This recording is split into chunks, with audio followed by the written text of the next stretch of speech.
Dito sa Papa Dudut Stories, ikaw ay hindi nag-iisa.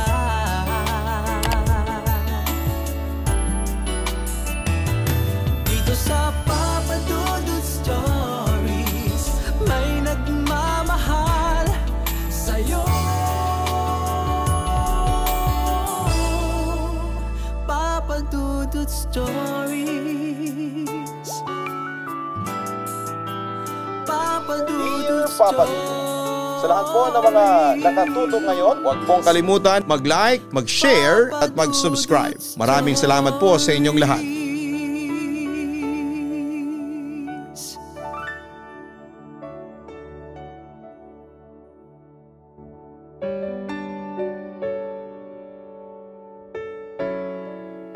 Masarap sa pakiramdam kapag meron tayong achievement na naaabot.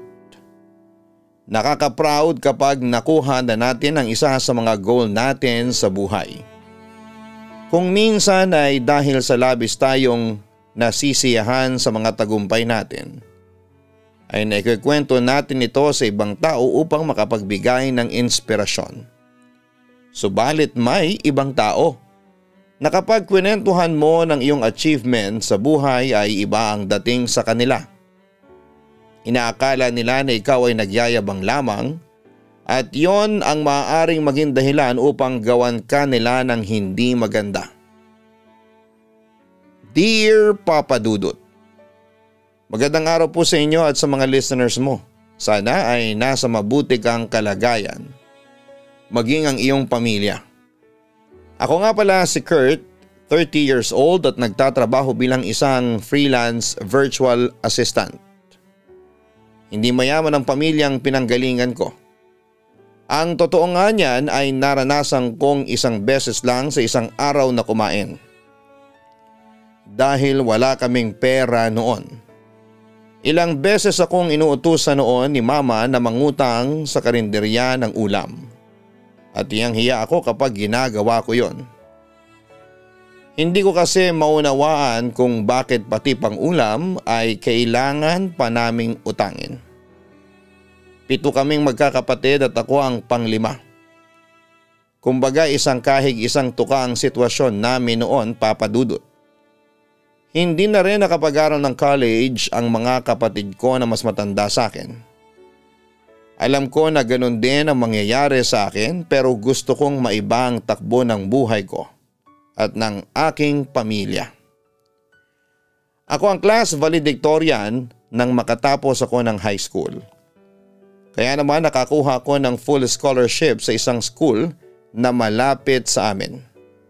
Kahit alam ko na hindi kakayanin ng mga magulang ko ang pag-aaral ko sa college. Kahit pamasahe at baon na lang ang gagastusin nila sa akin ay nagpatuloy pa rin. Nangihinayang kasi ako sa full scholarship, Papa Dudut. Nagtrabaho ako sa isang fast food restaurant sa bayan. Pinagsabay ko po ang pag-aaral at pagtatrabaho para sa kagustuhan ko na makapagtapos ng kolehiyo. Hindi naging madali ang lahat, Papa Dudut. May mga pagkakataon na gusto ko nang sumuko at huminto sa pag-aaral dahil nahihirapan ako. Halos wala na akong tulog. May mga araw pa na 24 hours akong gising. Sa awa naman ng Diyos ay hindi niya hinayaan na magkasakit ako. At makalipas ang 4 na taon ay nakapagtapos din ako. Mayabang man na pakinggan pero proud akong sabihin na sarili ko ang nagpatapos sa akin sa kolehiyo. Nang makatapos ako sa pag-aaral ay alam ko na yun na ang simula ng totoong laban ko sa buhay. Nagtrabaho ako noon sa isang ahensya ng gobyerno. Inipon ko ang mga una kong sahod at tinipid ko ng sobra ang aking sarili. Nang magkaroon ako ng sapat na pera ay bumili ako ng freezer at mga frozen goods para merong pang negosyo sina mama. Yun talaga ang inuna ko kesa sa mga material na bagay na alam kong makapagpapasaya sa akin. Ang nasa isip ko kasi talaga ay ang guminhawa kahit papaano ang buhay ng aking pamilya. Ayokong mauwi sa wala ang pinag-aralan ko. Gusto kong gamitin yon para mabago ang buhay ng aking pamilya, Papa Dudut. Sa pagtitinda ni na mama ng frozen goods ay naging okay kahit papaano ang aming buhay. Doon na kami kumukuha ng pangangailangan namin sa pang-araw-araw. Sinabi ko rin sa nanay ko na mag-ipon kahit paunti-unti. Kahit barya lang araw-araw ay malaki na ang magagawa kapag naipon yon. Kahit nakikita ko na kahit papaano ay nakakaraos ang pamilya ko sa araw-araw ay hindi pa rin ako tumigil sa pagtitipid sa aking sarili. Bumibili naman ako ng para sa sarili ko pero pinag-iisipan ko pa rin yon ng ilang beses bago ko bilhin. Mas nag-focus ako sa pag-iipon para kung sakali na may maisip akong okay na business ay hindi ko na poproblemahin ang puhunan. Palagi kong iniisip ang mga paghihirap na pinagdadaanan namin noon kaya ganon ako mag-isip, Papa Dudut. Ayoko na kasing bumalik kami sa ganong sitwasyon. Kahit na meron akong regular na trabaho ay sumubok pa rin ako na magkaroon ng side job. Tumatanggap ako ng mga editing job kagaya ng pag-i-edit ng manuscript at kung ano-ano pa. Kahit maliit ang kita sa side job ko ay ayos lang sa akin basta merong pumapasok na income sa akin.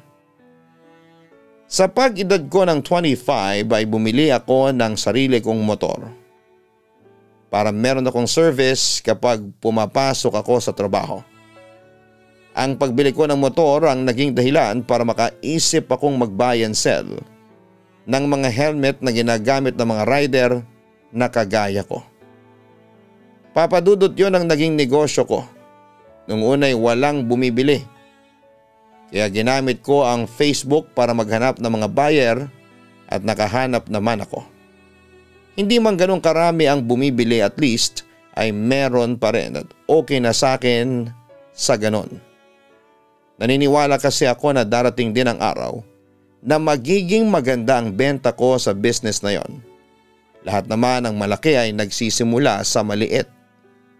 Doon ko na rin nakilala si Erica na naging girlfriend ko. Isa siyang event singer at may gig din siya sa iba't ibang bar. Kumakanta si Erica kasama ang banda niya noong Christmas party namin at unang kita ko pa lamang sa kanya ay nagkaroon ako ng interest sa kanya. Nilakasan ko ang loob ko na makipagkilala sa kanya at yun na ang naging simula ng aming pagkakaibigan hanggang sa niligawan ko siya at sinagot naman niya ako. Very supportive si Erica sa mga ginagawa ko, Papa Dudut. Naintindihan niya ang mga priority ko sa buhay kaya alam ko na siya ang tamang babae para sa akin. Hindi siya ma-demand sa oras dahil alam niya kung gaano ako kabisi na tao.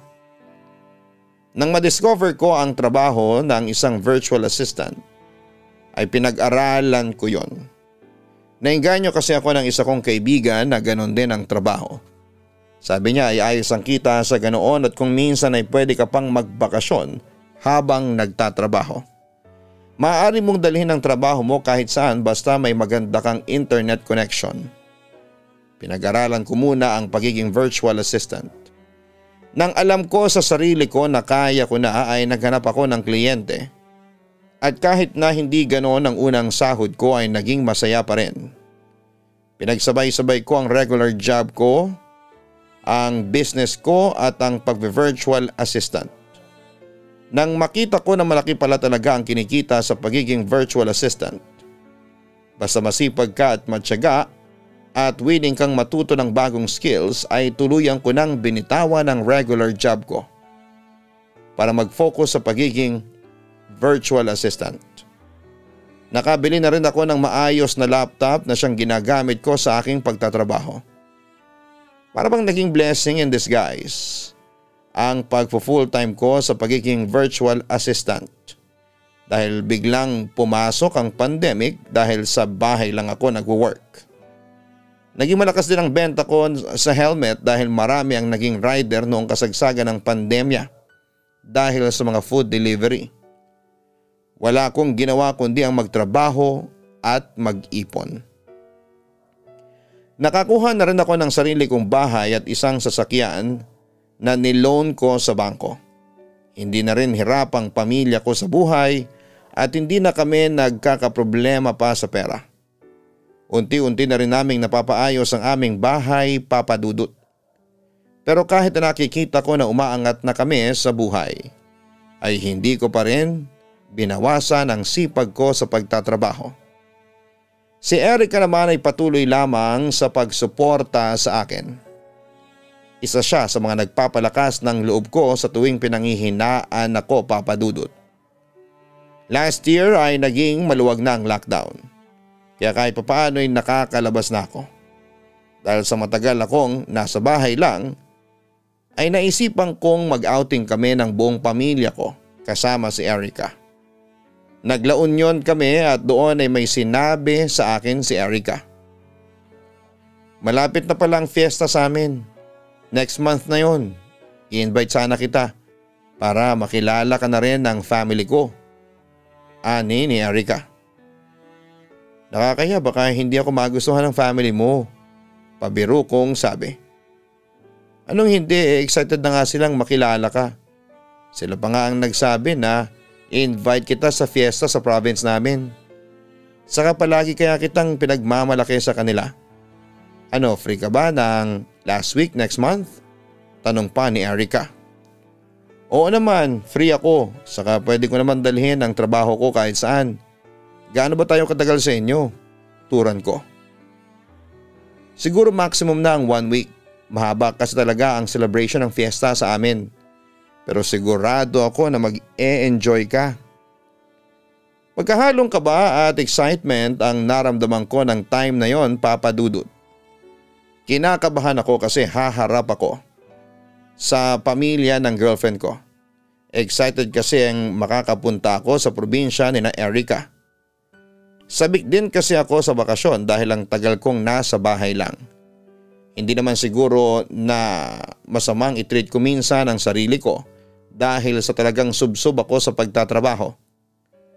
Nang dumating na ang araw ng pagpunta namin ni Erica sa probinsya nila, ay ginamit ko ang sasakyan ko para hindi kami mahirapan na mag-commute. Kahit long drive yon ay ayos lang sa akin kasi kasama ko naman si Erica.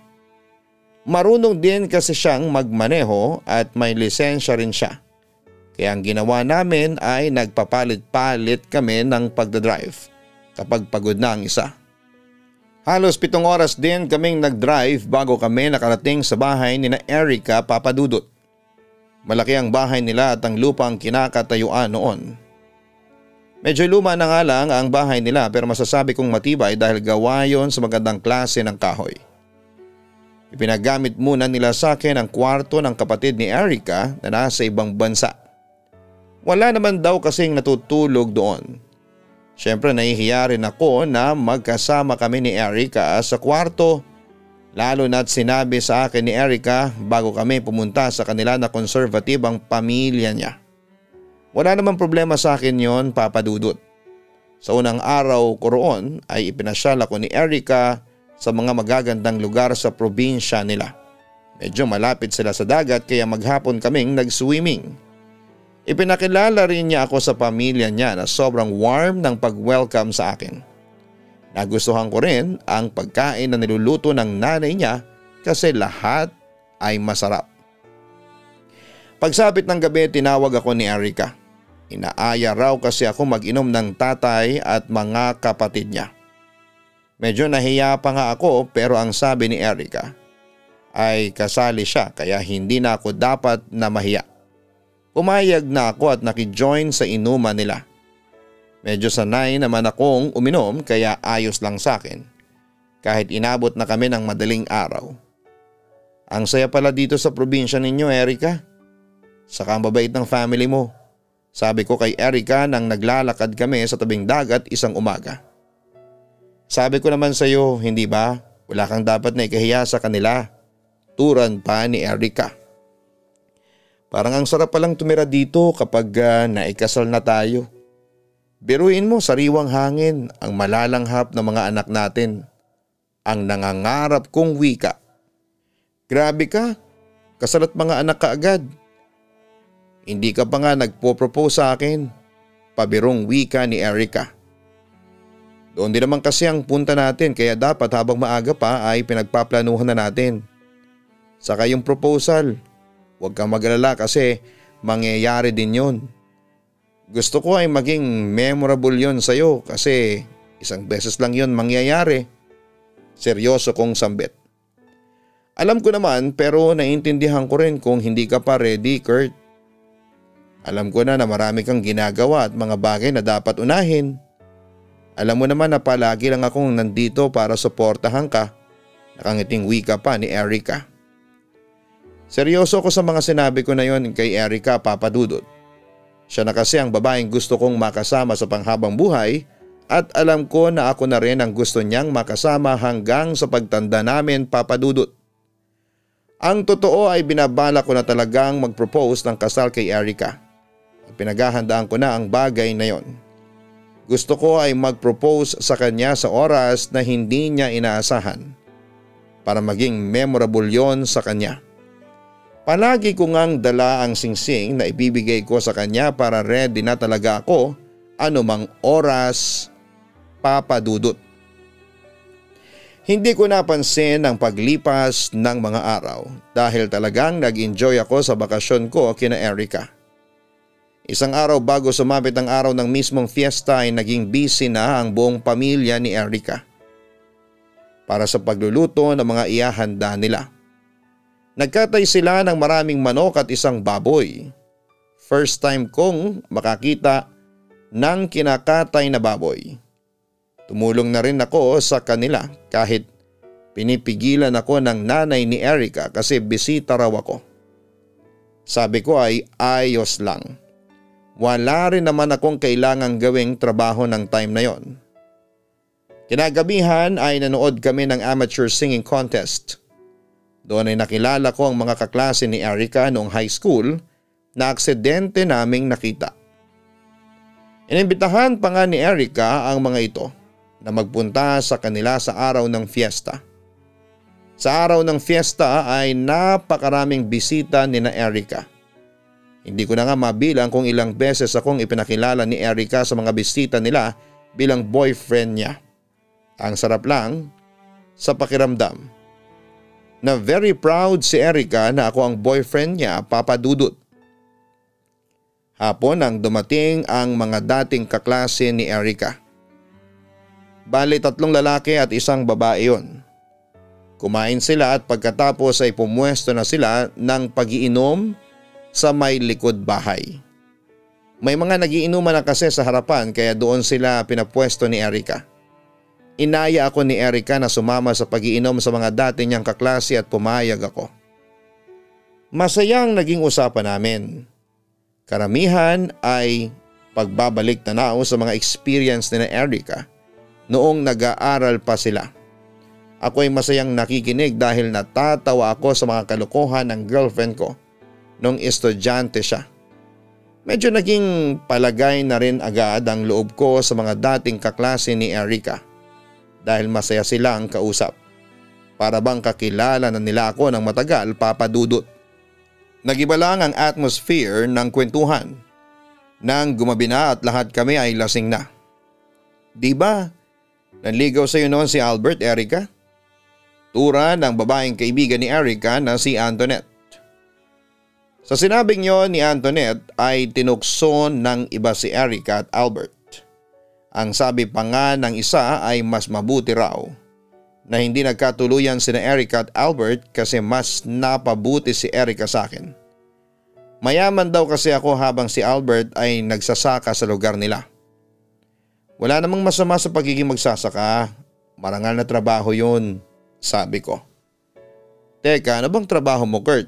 Mukhang big time ka kasi meron kang sasakyan, sabi pa ni Antoinette. Sinagot ko ang tanong na yon ni Antoinette, Papa Dudut. Sinabi ko na isa akong virtual assistant at nagbebenta ako ng helmet. Dahil sa lasing na ako ay napasobra ang aking pagkukwento.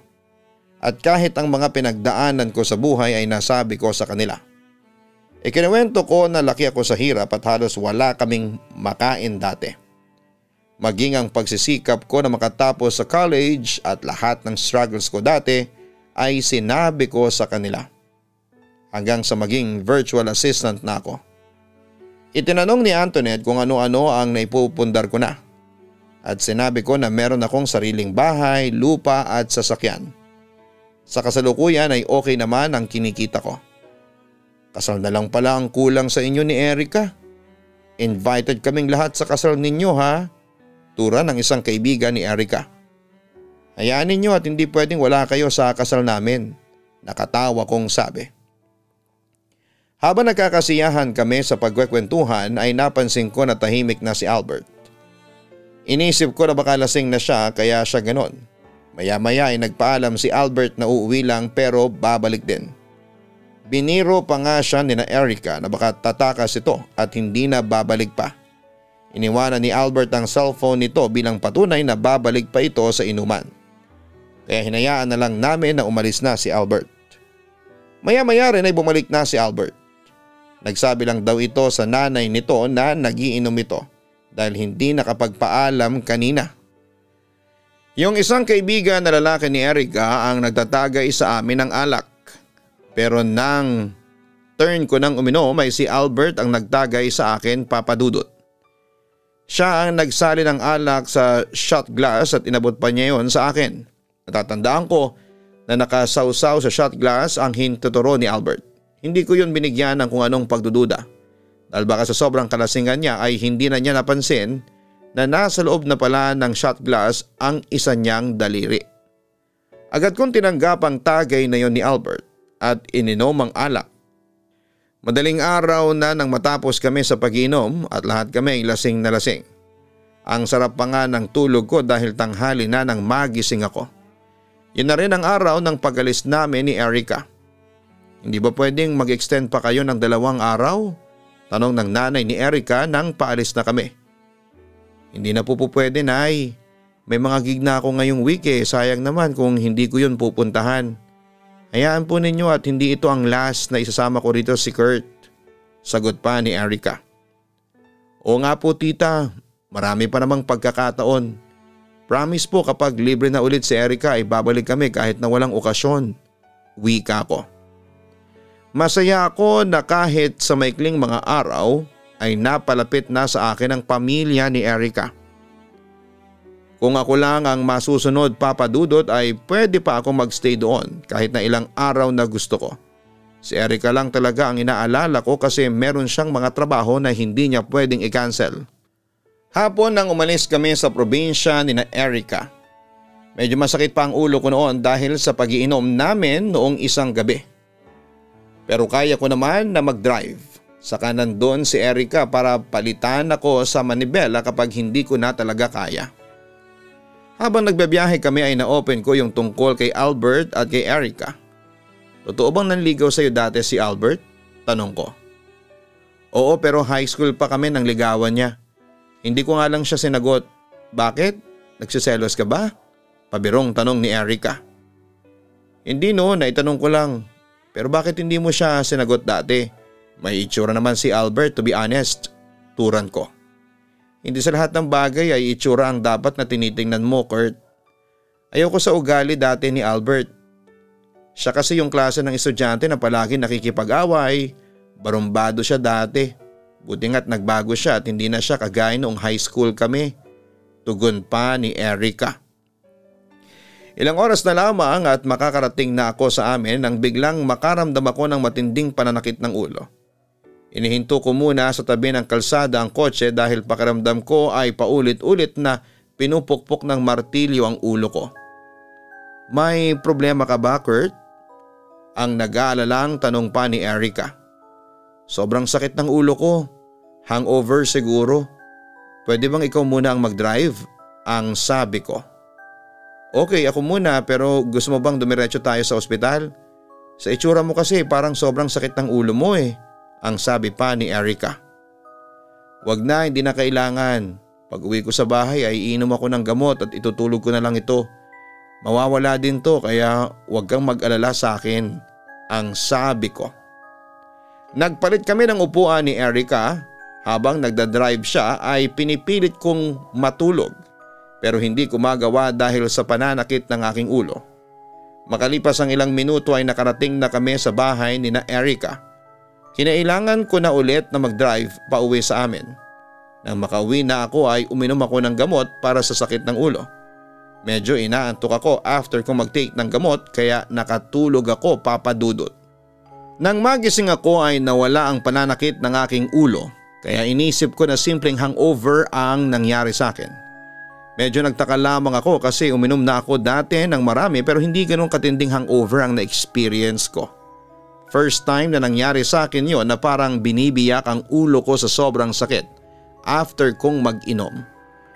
Hinarap ko agad ang mga pinagagawa sa akin ng mga kliyente ko pagkagising ko. Normal na gabi lamang yon sa akin, magdamag akong gising para tapusin ang mga kailangan kong tapusing trabaho. Madalas ay tulog ako mula umaga hanggang hapon. Nasa gitna ko ng pagtatrabaho nang may kakaiba akong naramdaman sa aking tiyan. Kumukulo yon at parang kailangan kong gumamit ng banyo. Tumayo ako saglit at nagpunta sa CR para sana magbawas. Pero mukhang mali ang pakiramdam ko.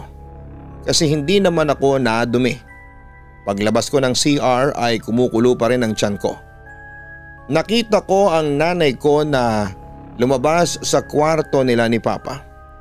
Sinabi ko sa kanya ang nararamdaman ko at tinanong ko siya kung meron ba siyang gamot para sa pagkulo ng tiyan. Nalipasan ka siguro ng gutom. Simula nang dumating ka ay hindi ka pa kumakain. Sandali at ipag-iinit kita ng ulam ha? Tapos ay saka ka uminom ng gamot, sabi ni Mama sa akin.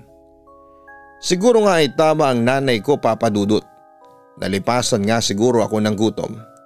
Kaya sinunod ko siya. Kumain ako at uminom ng gamot para sa tiyan. Ipinahinga ko muna ang sarili ko at natulog ako pagkatapos. Wala pa sigurong kalahating oras na nakahiga ako nang biglang humilab ng matindi ang aking tiyan. Para bang may kung anong meron sa tiyan ko na hindi ko maintindihan. Patakbo akong lumabas ng aking kwarto at nagpunta sa banyo.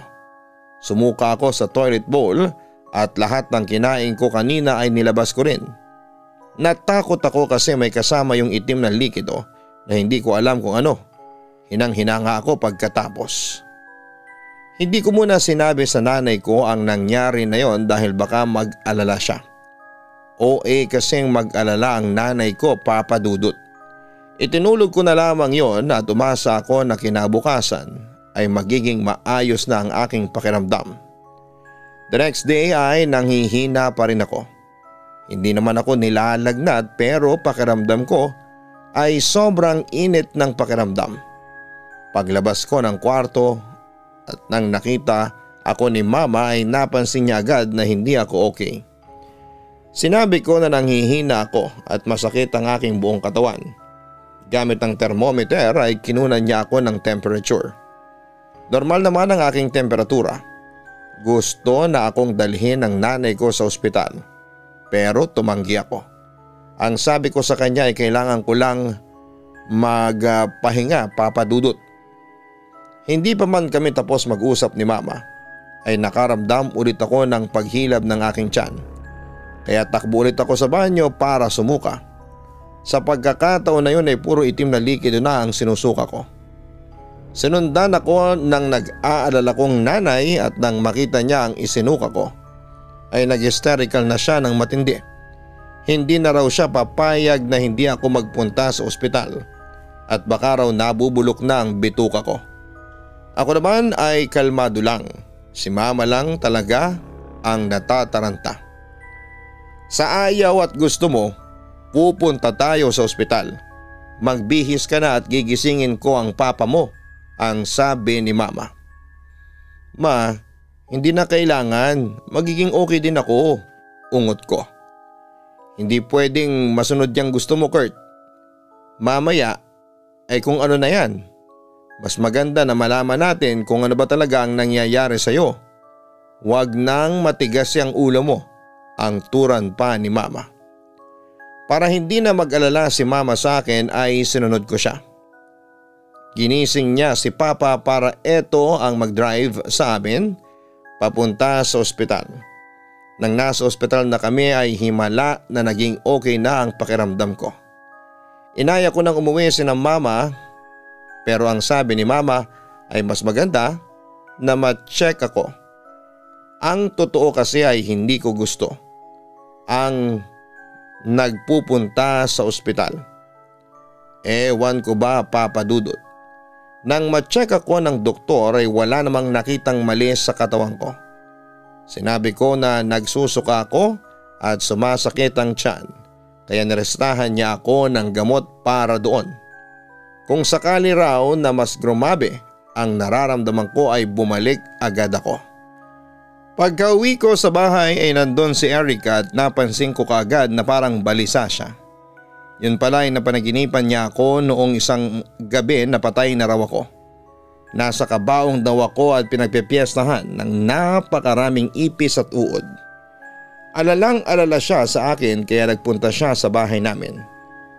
Panaginip lamang yon at ang panaginip ay kabaliktaran ng nangyayari sa totoong buhay. Kaya huwag kang mag-alala sa akin. Pagpapakalma ko kay Erica. Kahit na ngayon lang kasi ako na naginip ng ganon tungkol sa'yo. Kaya hindi mo maaalis sa akin na mag-alala, Kurt. Ang naluluhang sabi niya.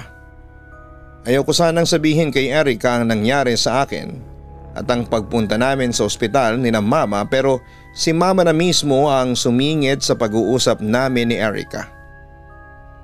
At sinabi niya na dinala nila ako sa ospital dahil sumakit ang tiyan ko at sumuka ako ng itim na likido na hindi namin alam kung ano. Medyo nainis ako kay mama kasi sinabi pa niya kay Erica. Mas lalo tuloy nadagdagan ang pag-aalala ni Erica sa akin. Akala ko ba ay wala akong dapat na ipag-alala? Kung hindi pa sinabi sa akin ni tita ay hindi ko pa malalaman ang nangyayari sa iyo. Ang nagdadamdam na turan ni Erica. Wala ka naman talagang dapat na ipag-alala kasi okay na ako ngayon. Masyado lang makwento yang si mama, nakangiti kong sabi. Kahit na pinag-alala mo lang ako lalo sa hindi mo pagsasabi sa akin, ani ni Erica. Iginit ko kay Erica na wala siyang dapat na ikabahala sa akin dahil nakapagpatingin na ako sa doktor at walang nakita na problema sa kalusugan at katawan ko. Umuwi na rin si Erica ng araw na yon dahil meron pa siyang trabaho. Ako naman ay bumalik sa pagtatrabaho. Habang nakaharap ako sa laptop ay medyo nahilo ako at humilab na naman ang malala ang tiyan ko. Lumabas ako ng kwarto at nagpanggap ako na wala akong nararamdaman dahil nasa may sala si mama at nanonood ng TV. Ayoko na malaman niya na masama na naman ang lagay ko. Muli akong sumuka ng itim na likido at ang mas nakakatakot pa ay meron yung kasama na maliit na uod na puti. Doon ko na naramdaman na may nangyayaring mali sa katawan ko. Ang ipinagtataka ko lang ay kung bakit walang nakitang problema ang doktor sa akin. Ang ginawa ko ay ininom ko ang gamot na pinabibili sa akin ng doktor at umasa ako na yon ang magpapagaling sa akin. Naudlot tuloy ang pagtatrabaho ko dahil sa panghihina ko ng oras na yon. Pinili ko na ipahinga muna ang aking sarili kaya humiga ako at natulog. Nagawa ko naman na makatulog pero nang magising ako ay nilalamig ako ng sobra pero nakapagtataka na butil-butil ang pawis sa aking mukha. Hindi ko na tuloy maintindihan kung ano ang nangyayari sa akin, Papa Dudut. Kahit nangihina ako ay pinilit kong tumayo dahil oras na ng hapunan. Magtataka kasi ang nanay ko kapag hindi ako sumabay sa kanila. Kumusta na ang pakiramdam mo, Kurt? Tanong ni mama sa akin habang nagdi-dinner kami. Maayos na po. Magaling talaga yung gamot na nireseta ng doktor. Pagsisinungaling ko. Mabuti kung ganon. Ituloy-tuloy mo ang pag-inom ng gamot kahit maganda na ang pakiramdam mo. Ang payo pa ni mama. Ang totoo ay kabaliktaran ng sinabi ko ang totoong nararamdaman ko ng sandaling yon.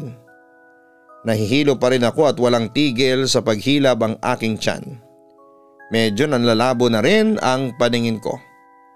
Pero pinilit kong umakto sa harapan ng pamilya ko na ayos lang ako, Papa Dudut. Ang ugaling yon ay nadala ko simula pagkabata. Kahit noong bata pa ako ay hindi talaga ako nagsasabi kahit may sakit ako o kaya ay nararamdaman na hindi maganda sa katawan ko. Ayoko kasi na mag-worry sa akin ang mga mahal ko sa buhay. Palagi kong iniisip na gagaling din ako sa sakit kaya hindi na yon kailangang sabihin pa. Pero ng time na yon, kahit na anong gawin kong pagpapakita na ayos lang ako, ay hindi ko na kayang magpanggap. Parang hinahalukay na kasi ang tiyan ko at hindi ko na yon kayang tiisin pa. Sobrang sakit na talaga niya. Tumayo na ako at tumakbo papunta sa banyo, ngunit hindi pa ako nakakarating sa banyo ay sumuka na ako. Nahindik ako kasi ganun ulit ang lumalabas mula sa bibig ko. Itim na likido na may kasamang mga uod. Bukod pa roon ay may nakita akong isang kulisap na may pakpak. Nang makita yon ng pamilya ko ay natakot din sila. Ako ay hinanghinana ng sandaling yon at napaupo na ako sa sahig kasi hindi ko na kayang tumayo at maglakad. Si Papa ang bumuhad sa akin para dalhin ako sa aking kwarto. Inihiga niya ako sa kama at tinanong nila kung ano ang nararamdaman ko ng sandaling yon. Nangihina po ako. Pakiramdam ko ay lantang gulay ang katawan ko. Pag-amin ko. Ano ba kasi ang nangyari sa iyo, anak? Bakit ka nagkakaganyan? Umiiyak na si Mama. Nagpatawag na ng ambulansya si Papa para dalhin ako sa ospital. Dinala ko sa emergency room at magdamag akong inobserbahan sa ospital. At may ilang test na ginawa sa akin pero lumalabas na normal ang katawan ko at walang makitang problema ang mga doktor. Kaya pinauwi ulit ako. Hindi ko kasi maintindihan kung bakit tuwing dinadala ako sa ospital ay bumubuti ang pakiramdam ko, Papa Dudut. Tapos nang makauwi ako sa bahay ay biglang sumasama ulit ang pakiramdam ko. Naging sunod-sunod na ang pagsuka ko nang nasa bahay na ako.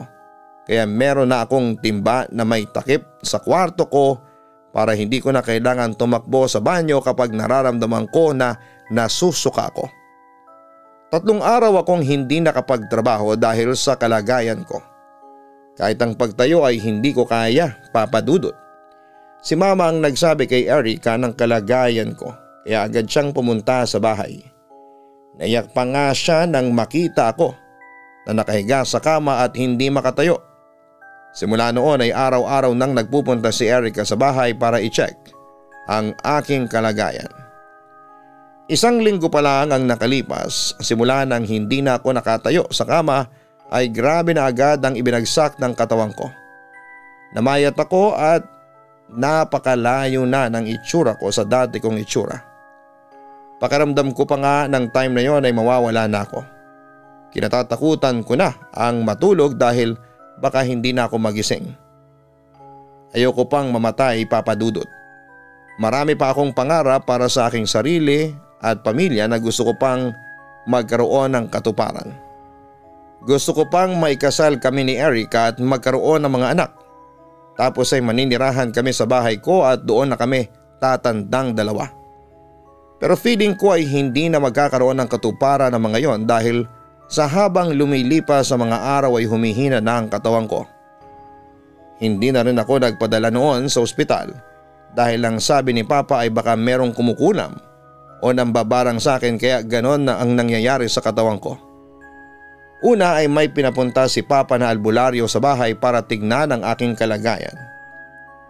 Ang sabi ng albularyo ay nakatapak ako ng duwende kaya pinaparusahan ako ng duwende na yon. May binigay siya sa aking baton na palagi ko raw ilagay sa ilalim ng unan ko para gumaling na ako. Pero lumipas ang ilang araw ay wala pa rin naging pagbabago sa akin. Hindi pa rin ako makatayo at araw-araw pa rin na sumasakit ang tiyan ko at nagsusuka. Sa pangalawang albularyo na pinapunta ni Papa ay sinabi naman na kinukulam ako. Meron daw babaeng nagkakagusto sa akin pero dahil meron na akong girlfriend ay nagalit ang babaeng yon sa akin. Hinilot ng albularyong yon ang buong katawan ko para raw maalis ang kulam sa aking katawan. Pagkatapos ay binigyan niya ako ng isang kwintas na may palawit na bato na hindi niya sinabi sa akin kung ano. Basta mabisa raw yon na pangontra sa kulam. Nangako pa siya na gagaling na ako makalipas ang 2 araw pero hindi yun nangyari. Mas lalo pa ngang lumala ang aking pakiramdam. Nararamdaman ko talaga noon na baka mawawala na ako. Kaya naisipan ko na ang mag-propose ng kasal kay Erica. Habang pinupunasan niya ng bimpo ang aking braso ay sinasabi ko sa kanya na buksan niya yung drawer sa tabi ng kama ko at kunin niya roon yung kulay pula na maliit na kahon at buksan yon. Nagulat si Erica nang pagbukas niya ng kahon ay tumambad sa kanya ang isang diamond ring. Tinanong ko siya kung handa pa rin ba siyang magpakasal sa akin sa kabila ng kalagayan ko at ang sagot ni Erica ay oo. Hindi raw nabawasan ang pagmamahal niya sa akin kahit pumayat ako ng sobra at hindi na makatayo sa higaan. Dahil sa pagpayag ni Erica na magpakasal sa akin ay nagkaroon pa ako lalo ng dahilan para gumaling. Yun nga lang ay parang wala ng lunas sa nangyayari sa akin na hindi namin malaman kung ano ba talaga ang dahilan ng pagbagsak ng aking katawan. May nirekomenda ang kumpare ko na magaling na albularyo. Bukas ay pupunta siya rito sa bahay, sabi ni Papa kay Mama. Narinig ko silang nag-uusap sa labas ng aking kwarto. 2 albularyo nang tumingin sa anak natin pero wala sa kanila ang nakapagpagaling kay Kurt. Nagsasayang lang tayo ng pera sa kanila. Ang kailangan nating gawin ay dalhin si Kurt sa ospital, ang tura ni Mama. Pangako last na ito. Kapag hindi pa rin napagaling ng albularyo na yon si Kurt ay saka natin siya dadalhin sa ospital. Pagbigyan mo lang ako kahit na huling pagkakataon. Nakikiusap na sabi ni Papa. Pinagbigyan ni Mama si Papa. Kinabukasan ay dumating ang albularyo na si Kuya Ismael. Hindi siya ganong katanda, siguro ay nasa 50s pa lamang siya. Unang kita pa lamang niya sa akin ay nasabi niya agad na hindi maganda ang aking lagay. Pinausukan niya ako at pagkatapos ay sinabi niya na merong lumason sa akin at ang gusto ng taong yon ay unti-unti akong patayin. Mabuti na lang daw at hindi pa huli ang lahat. Ayon kay Kuya Ismael, isang lalaki ang nakikita niyang gumawa nun sa akin. Nainggit daw ang lalaki yon sa akin kaya nito ginawa yon. Nagkaroon daw ng galit sa akin ang lalaking tinutukoy niya. Kinilabutan ako nang sabihin ni Kuya Ismael na nakuha ko ang lason. Nang bigyan ako ng inumin ng lalaki na yon na tinanggap ko at ininom ko. Bumalik sa alaala ko yung time na nagiinuman kami ni na Erica at pinatagay ako ni Albert. Siya lang kasi ang naisip ko na nagbigay sa akin ng alak tapos ay ininom ko. May mga ritual na ginawa si Kuya Ismael sa akin at ilang beses pa niya akong pinausukan. Sa huling pagpapausok niya ay sumakit ng sobra ang aking tiyan. Umiiyak na ako sa sobrang sakit kasi yun na ang pinakamasakit na nararamdaman ko sa aking buhay. Hanggang sa sumuka ako ng sumuka sa may timba. Puro itim na likido na may kaunting maliliit na uod at kulisap. Nang maisuka ko lahat ng yon ay na-feel ko na unti-unting gumaan ang aking pakiramdam. Nailabas mo na ang lahat ng lason sa katawan mo. Ligtas ka na. Ang tanging kailangan mong gawin ay magpalakas at maging maingat sa pagtanggap ng pagkain o inumin sa ibang tao. Lalo na at hindi mo kilala. Paalala ni Kuya Ismael sa akin. Kinabukasan ay agad akong nakatayo at nakapaglakad. Nang dalawin ako ni Erica ay sinabi ko sa kanya ang hinala ko na baka si Albert ang may kagagawa noon sa akin. Baka kasi nayabangan siya sa akin noong nagkwento ako sa inuman ng mga achievements ko. Ang sabi ni Erica ay kakausapin niya si Albert pero pinigilan ko siya kasi hinala lang naman yun sa akin. Sinabi ko na lang na mag-ingat siya kay Albert kung sakali na magkikita sila kapag umuwi siya sa probinsya nila. Simula nang mangyari yon sa akin ay naging maingat na ako. Hindi na ako tumatanggap ng inumin at pagkain sa iba't ibang tao, maliban na lamang sa pamilya ko at kay Erica. Ngayon naman ay nakabawi na ako ng lakas at nakabalik na sa pagtatrabaho. Pinaplano na rin namin ni Erica ang aming kasal ngayong taon. Ibinagpapasa Diyos ko na lamang ang taong lumason sa akin. Papa Dudut, naniniwala ako na pagsisisihan niya rin ang ginawa niya sa akin at sana ay hindi na niya yon gawin sa ibang tao. Lubos na gumagalang, Kurt. Huwag nating isipin na ang pagbabahagi ng achievement ng ibang tao sa atin ay isang uri po ng pagyayabang. Lalo na kung ito ay totoo. Gawin nating positibo ang ating pananaw at gawin nating inspirasyon ang kanyang pinagdadaanan at mga nakamit dahil maaari natin yung i-apply sa sarili natin. Hindi tama na gawan natin sila ng hindi maganda dahil lamang sa nayabangan tayo sa pag-share niya ng kanyang journey patungo sa tagumpay. Palagi nating tatandaan ang masamang ginawa natin sa ating kapwa ay maaaring bumalik sa atin ng doble o triple. Magsumikap na lang tayo sa buhay upang marating natin ang narating nila o baka nga mas mahigitan mo pa ito pagdating ng panahon. Hanapin po ang Kaistorya YouTube channel para sa mga horror stories na ina-upload namin. Sana po ay makapag-subscribe po kayo dyan at suportahan niyo po tulad ng pagsuporta ninyo sa Papa Dudut YouTube channel. Siyempre, sana po ay mapanood nyo ang Gianna Vlogs. Yan po ang aming weekly family vlogs. Maraming salamat po.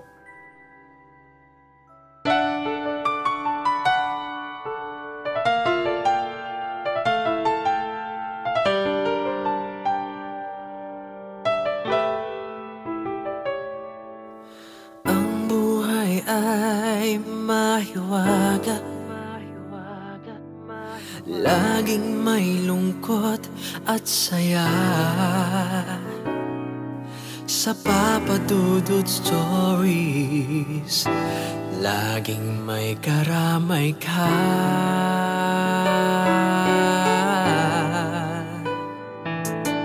Mga problemang kaibigan, dito ay pakikinggan ka. Sa Papa Dudut Stories, kami ay iyong kasama. Dito sa Papa Dudut Stories, ikaw ay hindi nag-iisa.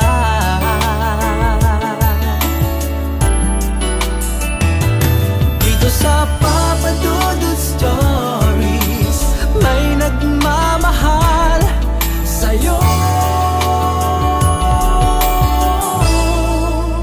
Papa Dudut Stories, Papa Dudut Stories,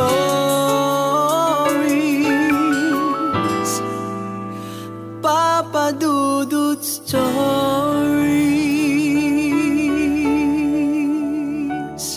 Hello mga ka-online, ako po ang inyong si Papa Dudut. Huwag kalimutan na mag-like, mag-share at mag-subscribe. Pindutin ang notification bell para mas maraming video ang mapanood ninyo. Maraming salamat po sa inyong walang sawang pagtitiwala.